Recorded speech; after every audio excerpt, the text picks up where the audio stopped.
ভাই লোক, আপনারা তো এতক্ষণে শুনেই গেছেন যে বাঘ আবারও ছাড়া পেতে যাচ্ছে সেপ্টেম্বর মাসে। তবে 2025 সালের বাঘটা আগেকার বাঘের চেয়ে নতুন লুক, নতুন ক্ষমতা নিয়ে আসতে চলেছে নতুন বাজারে। হ্যাঁ ভাই, কথা বলতেছিলাম আইফোন 17 প্রো ম্যাক্সটা নিয়ে। সেপ্টেম্বর মাসের 11 তারিখে অফিসিয়ালভাবে লঞ্চ হতে যাচ্ছে আইফোন 17। এখন দেখার বিষয় হলো এই ফোনটার ভেতরে নতুনত্ব কি রয়েছে, কেনই বা কেনা উচিত হবে, বা কেনা উচিত হবে কিনা, কাদের জন্য এই ফোনটা। তো এই সব কিছু জানাবো আজকের এই ভিডিওতে। তো বরাবরের মতো বলে রাখা হলো, আজকের পুরো ভিডিও জুড়ে থাকবো আমি পিয়াস, আর আপনারা দেখছেন টেক বাই পিয়াস।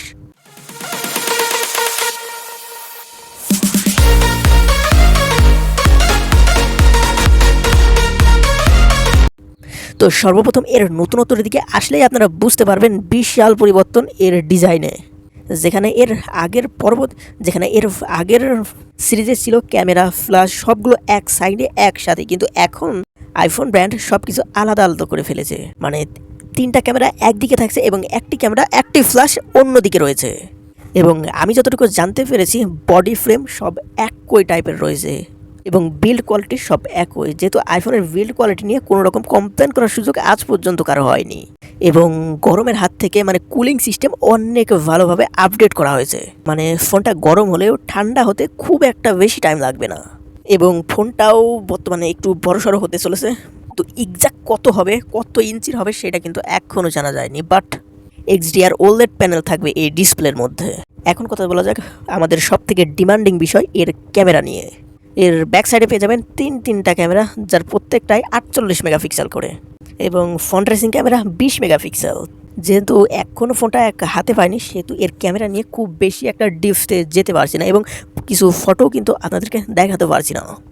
এই আইফোন 17 সিরিজের ব্যাটারির দিক থেকে আসলেই আপনারা বুঝতে পারবেন এর ব্যাটারি থেকে বিরাট পরিবর্তন করা হয়েছে। এই আইফোন 17 সিরিজে ব্যবহার করা হয়েছে 5000 mAh এর ব্যাটারি, যেটা আমার মনে হয়েছে অনেক ভালো হয়েছে। 1-2 দিন হয়তো বা পার করে দেওয়া যাবে। যেখানে প্রিভিয়াস জেনারেশনে আইফোনের ব্যাটারি নিয়ে সবাই কমপ্লেন করতো, ব্যাটারির দিক থেকে সবাই হাত তোলার চেষ্টা করতো, কিন্তু আইফোন 17 সিরিজে হয়তো বা এই ব্যাটারির দিক থেকে কমপ্লেন করার সুযোগ তারা রাখবে না। এবং আইফোন 17 সিরিজে থাকবে Type-C চার্জিং পোর্ট। কিন্তু আমার মনে হয় যে প্রিভিয়াস জেনারেশনের সাথে মিল রেখেই অনেকটা বানানো হবে। এর প্রসেসর হিসেবে ব্যবহার করবে অ্যাপেল A19 Bionic, বর্তমান বিশ্বে মোস্ট পাওয়ারফুল এবং সবথেকে বেশি পাওয়ারফুল চিপসেটের মধ্যে একটা। আইফোনের ব্যাটারি নিয়ে, আইফোনের প্রসেসর নিয়ে আমাদের কোনো প্রকার কমপ্লেন করার সুযোগ থাকবে না। আজ থেকে 10 বছর আগেকার ফোনও যে পরিমাণ পারফর্ম করছে,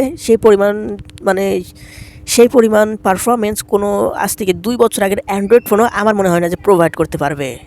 আর যা বাদবাকি আপডেট থাকবে সব কিছু ফোন পাওয়ার সাথে সাথে আপনাদেরকে জানিয়ে দেওয়া হবে। এবং অবশ্যই আপনাদের মনে রাখতে হবে সেপ্টেম্বর মাসের 11 তারিখে কিন্তু লঞ্চ হবে। মনে রাখতে হবে সেপ্টেম্বর মাসের 11 তারিখ।